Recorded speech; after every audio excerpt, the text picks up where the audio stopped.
hatiku Tuhan, untuk dengar firman-Mu. Firman-Mu Tuhan, firman-Mu Tuhan, tiada berubah, dahulu sekarang selama-lamanya tiada berubah. Firman-Mu Tuhan, penolong hidupku, ku siapkan hatiku Tuhan, untuk dengar firman-Mu.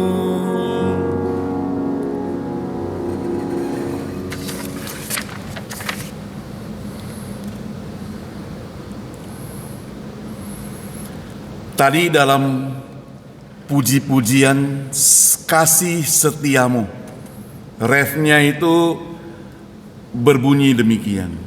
Siapakah aku ini Tuhan, jadi biji matamu, dengan apakah ku balas Tuhan, selain puji dan sembah Kau. Mari kita berdoa. Bapa di surga, kami bersyukur dan terima kasih kepadamu Tuhan. Siapakah aku ini Tuhan, sehingga Engkau layakkan kami berkumpul di tempat ini? Siapakah aku ini Tuhan, sehingga Engkau mengutus anak-Mu datang ke dunia ini, kemudian mati, bangkit, menyelamatkan kami? Siapakah aku Tuhan? Tuhan, biarlah perenungan pertanyaan ini boleh kami mengerti melalui firman Tuhan yang sebentar akan kami renungkan bersama. Di dalam nama Tuhan Yesus kami berdoa. Amin. Saudara, pertanyaan siapakah aku ini merupakan pertanyaan yang bagi orang-orang yang mungkin sudah lupa diri. Siapa aku ini? Dia sudah Alzheimer istilahnya, sehingga dia lupa siapa dia. Bagi kita yang masih sehat normal, tentu kita tahu siapa diri kita. Tidak jarang kita bertemu dengan orang-orang yang selalu memuji dirinya. Saya ini baik sekali loh, suka membantu orang, suka menolong orang, suka memberi. Saya ini baik sekali loh, rajin melayani. Tuhan tahu itu. Dia puji diri sendiri. Nah, orang-orang seperti begitu tentunya waktu ditanya siapakah aku ini, bagi dia sendiri dia adalah orang yang paling baik. Dia adalah orang yang paling setia. Dia adalah orang yang paling giat. Tapi saudara, jujur, kita semua adalah orang yang berdosa. Itu sebabnya saudara, ketika kita memuji diri kita sendiri, itu artinya kita sedang memamerkan kesombongan kita. Yang artinya juga kita sedang memamerkan dosa-dosa kita. Rasul Paulus mengajarkan banyak, terutama dia bicara tentang siapa dirinya. Saudara, kalau di kacamata orang, Rasul Paulus itu orang yang hebat. Berbagai catatan mencatat bahwa guru besarnya adalah guru besar, Profesor Gamaliel. Paulus adalah orang Farisi yang pintar, ahli dalam hukum Taurat. Paulus adalah seorang pemimpin luar biasa. Jadi dari kacamata orang sudah mengetahui siapa dia. Dari kacamata orang salut kepada dia. Tetapi Paulus yang sedemikian itu Dia ketika berada di hadapan Tuhan, dia mengaku dirinya orang yang berdosa. 1 Timotius 1 ayat 15. Coba saya bacakan buat kita semuanya. Ayat ini berbunyi demikian: perkataan ini benar dan patut diterima sepenuhnya. Kristus Yesus datang ke dunia untuk menyelamatkan orang berdosa, dan di antara mereka akulah yang paling berdosa. Paulus mengakui pertama bahwa perkataan bahwa Kristus datang ke dunia ini menyelamatkan orang berdosa itu benar. Tetapi yang paling berdosa itu bagi Paulus, dia katakan aku. Saudara, keselamatan dari Yesus. Alkitab mencatat keselamatan bagi orang-orang yang mengasihi Dia, mengaku Dia, percaya kepada Dia, dan menerima Dia sebagai juru selamat. Dan bagi Paulus, orang yang seperti dia merasakan aku tidak layak. Aku ini paling berdosa. Karena dulunya aku seorang penghujat. Karena dulunya aku seorang penganiaya. Dulunya aku seorang yang kejam, pembunuh orang-orang percaya, pembunuh orang-orang Kristen. Itu Paulus yang kemudian bertobat. Nah, Paulus katakan aku ini orang yang paling berdosa. Jadi ketika ditanya siapakah aku ini, bagaimana jawab kita? Apakah kita masih berani berkata aku ini orang hebat, aku ini orang baik, aku ini orang suci? Rasul Paulus yang begitu baik saja, begitu memenuhi syarat saja untuk menjadi orang yang suci, tetap dikatakan aku ini orang yang paling berdosa di antara orang yang berdosa. Akulah yang paling berdosa. Jadi artinya berdosa, orang berdosa, orang berdosa, orang berdosa. Di antara mereka semuanya, aku yang paling berdosa. Aku yang paling tidak berguna lah. Kira-kira dia mau katakan demikian. Bagaimana Paulus memandang dirinya, saudara? Tadi yang pertama, aku orang yang paling berdosa. Yang kedua, dia katakan aku telah menerima kasih karunia yang melimpah. Saudara, hari ini kita tentu menerima kasih karunia yang melimpah. Banyak hal yang kita bisa kagum. Karena mungkin kita tidak punya uang untuk membeli, tapi kita bisa menikmati. Itu kadang mujizat Tuhan buat kita semua. Gak punya uang untuk membeli mobil mewah, tapi punya kesempatan orang bawa kita naik dengan mobil mewah misalnya. Itu kan anugerah Tuhan yang luar biasa. Nah, ketika Paulus katakan aku menerima karunia yang melimpah, itu artinya aku orang yang paling berdosa, aku yang tidak layak. Tapi sekarang aku diberikan, aku dilayakkan. Maka kembali kita kepada 1 Korintus. Kita buka 1 Korintus Alkitab kita.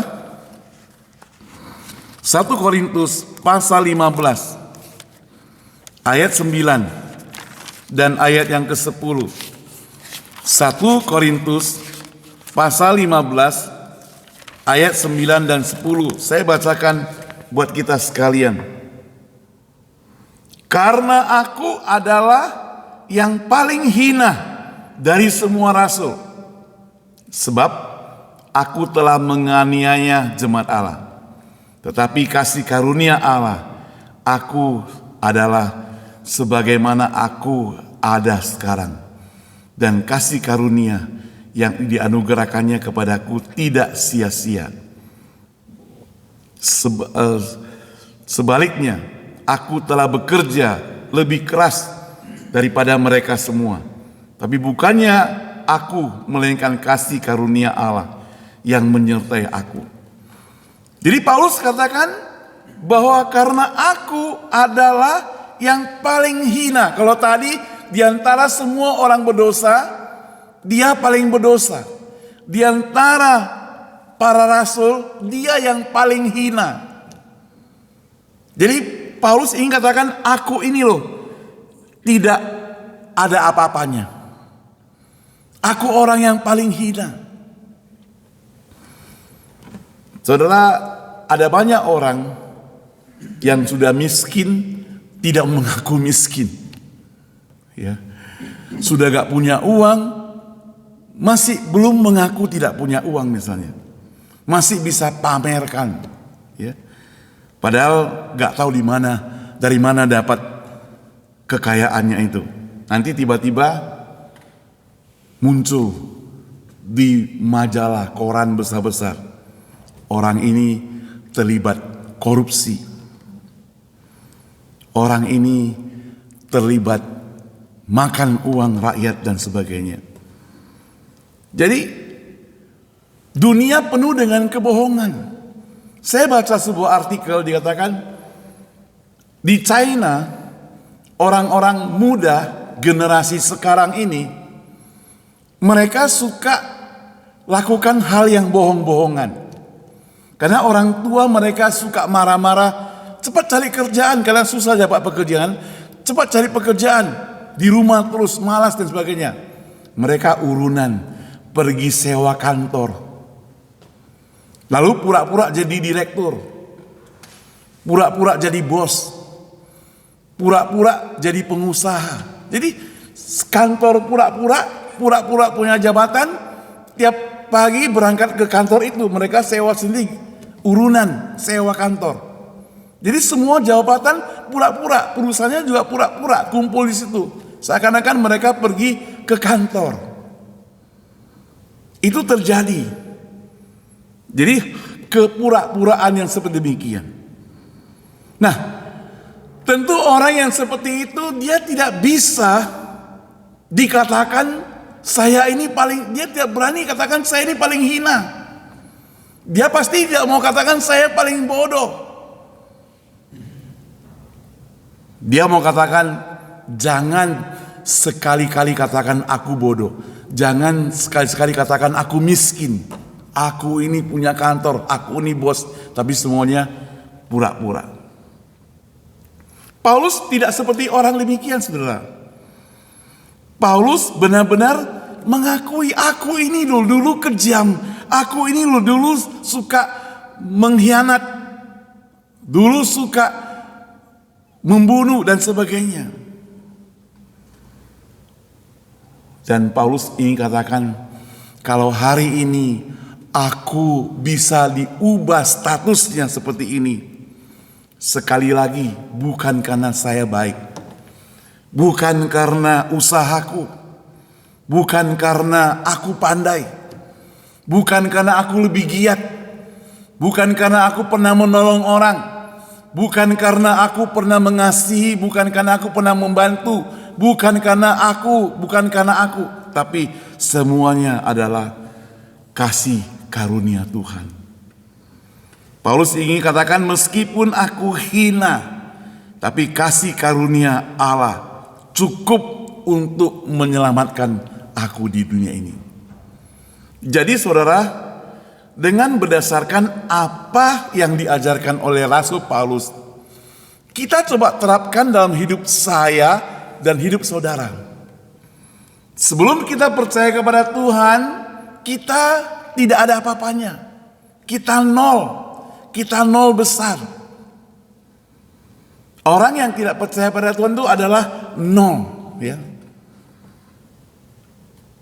Kalau misalnya kita punya kesempatan menulis cek, kita tulis angka nolnya bikin nolnya sampai 100 nol, itu tetap harganya adalah nol.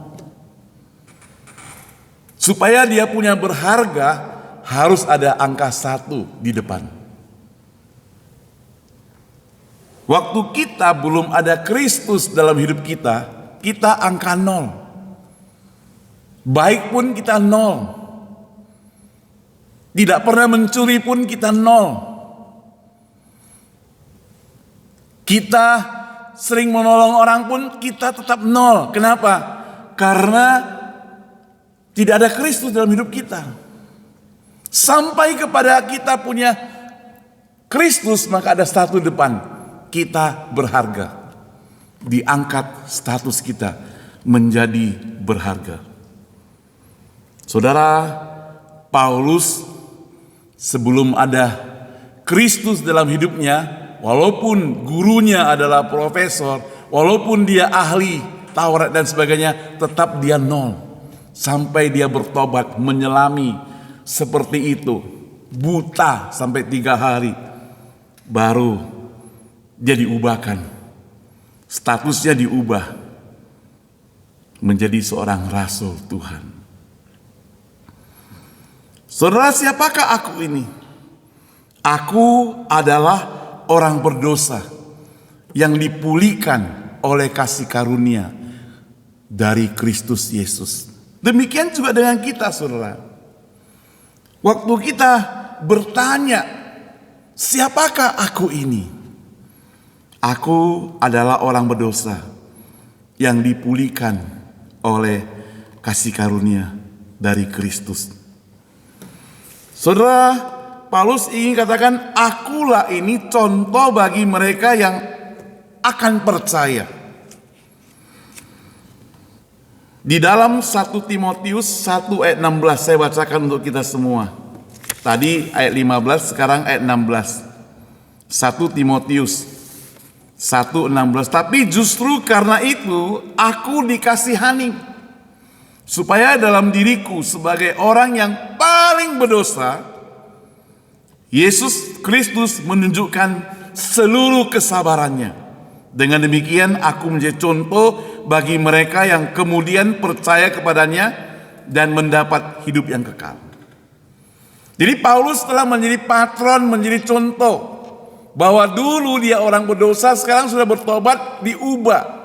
Itu bukan karena usaha sendiri, tapi kasih karunia daripada Tuhan. Dulu yang paling hina, yang paling bodoh, yang paling berdosa, sekarang diubah Tuhan. Dosanya diampuni dan dia bertobat. Dan itu jadi contoh bagi setiap orang yang mau ikut Tuhan Yesus. Harus minta pengampunan melalui pertobatan. Saudara, ada banyak orang dalam hidup ini maunya berkat Tuhan, tapi tidak mau bertobat. Maunya Tuhan mengasihi dia, tapi tetap tidak mau taat pada firman Tuhan. Seringkali kita bukan tidak tahu firman Tuhan, kita sudah dengar, kita sudah memahami, kita sudah mengerti, tapi tetap tidak mau bertobat.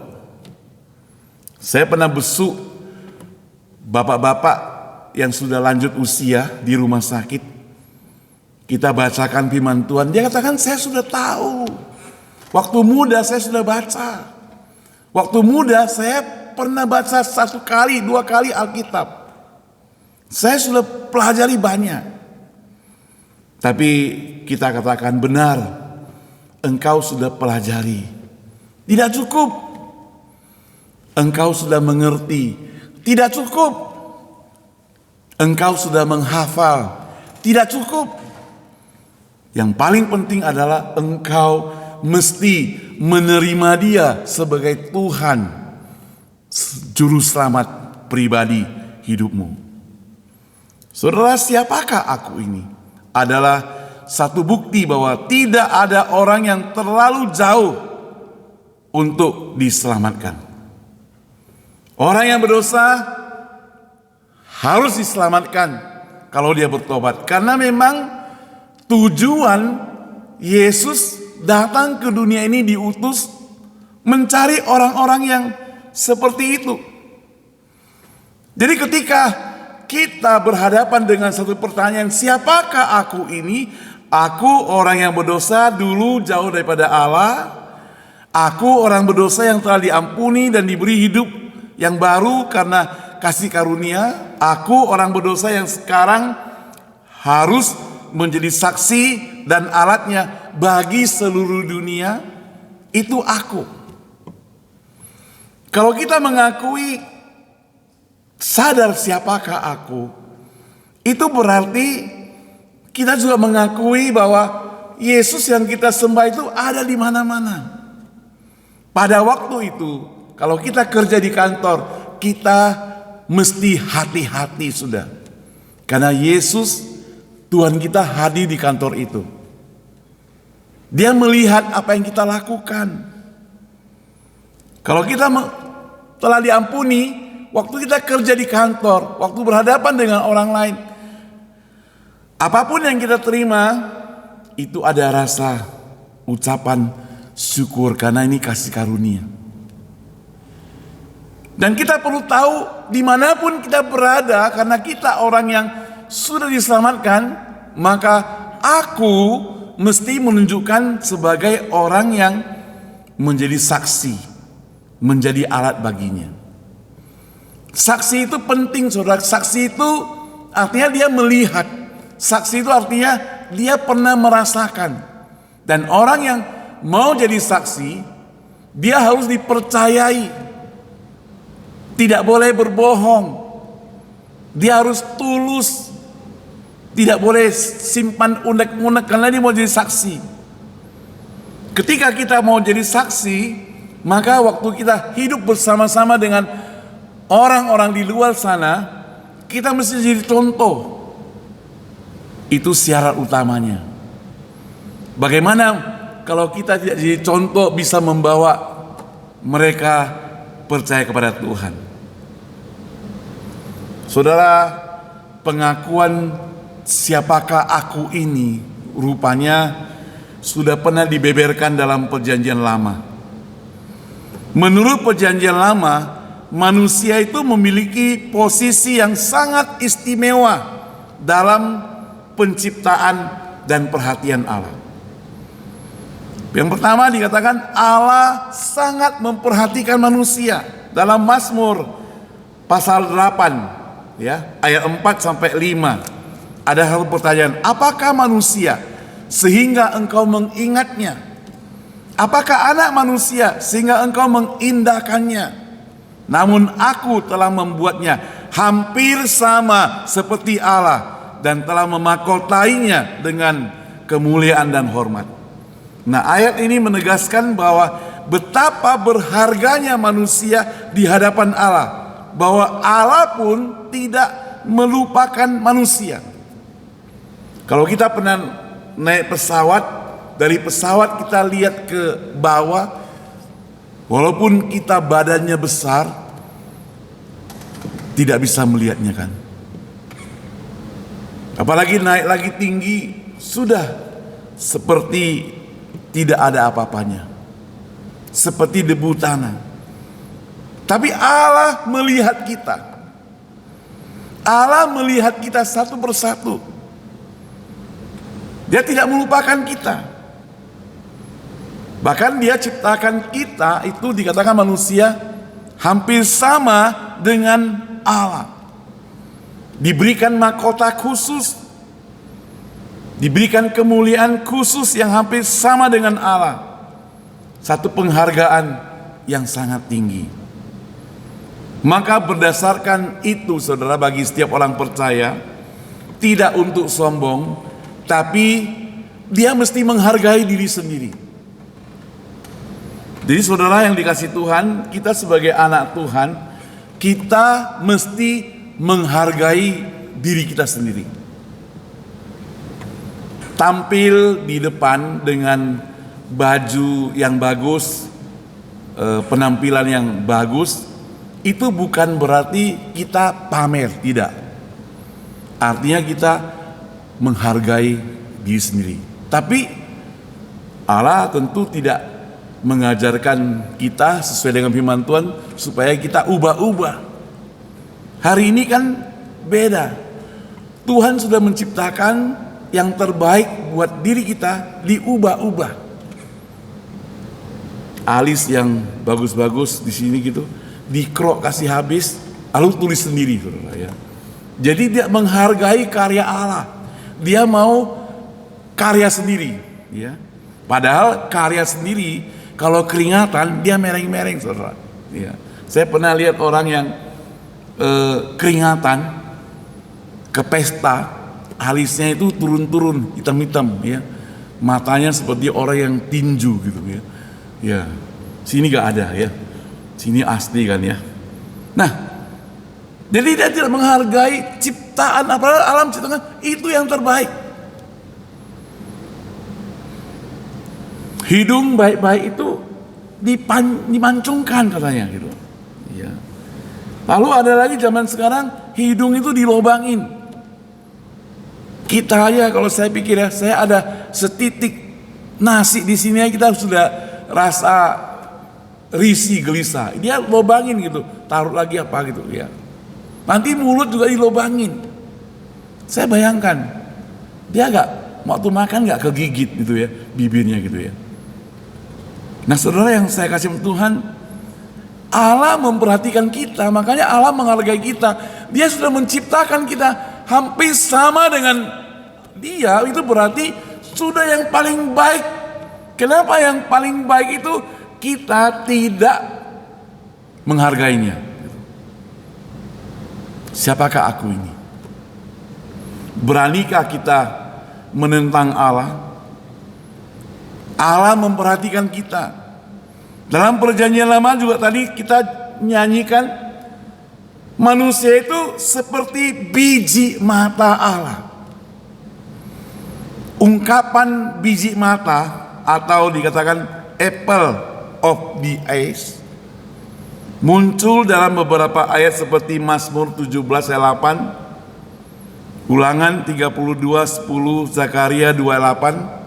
Tadi kita nyanyikan, peliharalah aku seperti biji mata, sembunyikanlah aku dalam naungan sayapmu.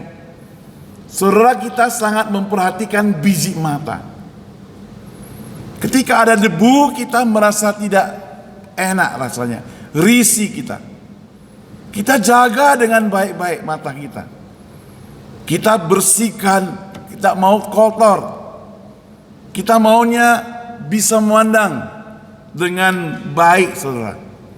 Kalau misalnya sudah kabur, kita pakai kacamata. Kita jaga dia dengan sebaik-baiknya. Mata itu sensitif. Seringkali saya pernah waktu kita akhir tahun dulu di pastori ya, waktu di Surabaya, bersih-bersih gorden, debu kan banyak kan, masuk ke mata. Waduh, merahnya itu bisa bengkak sampai berminggu-minggu untuk sembuhnya. Ditambah gatal karena debu. Jadi sangat-sangat sensitif mata kita. Itu sebabnya kita menjadi biji mata Allah, berarti diperhatikan dengan sebaik-baiknya. Siapakah aku ini Tuhan? Jadi biji matamu. Dia dijaga, dia dipelihara. Itu biji mata.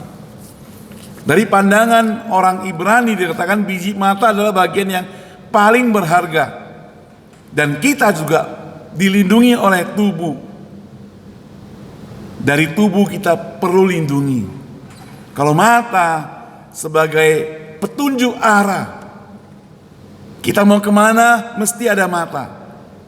Mata juga menjaga supaya kita tidak dalam keadaan bahaya. Waktu mata kita rusak atau buta, kita bisa terpleset ke got, bisa ditabrak mobil. Dengan demikian bangsa Israel juga seperti itu pada perjanjian lama. Dalam prinsip yang lebih umum, manusia digambarkan sebagai sesuatu yang sangat bernilai. Sebagai mata bernilai. dijaga, diistimewa. Manusia perlu, kalau manusia saja perlu menjaga mata, maka dia, kalau kita sebagai biji mata Allah, berarti Allah menjaga kita. Ini menekankan bahwa benar-benar dikasihi. Sama seperti kita tidak pernah menyakiti mata kita sendiri.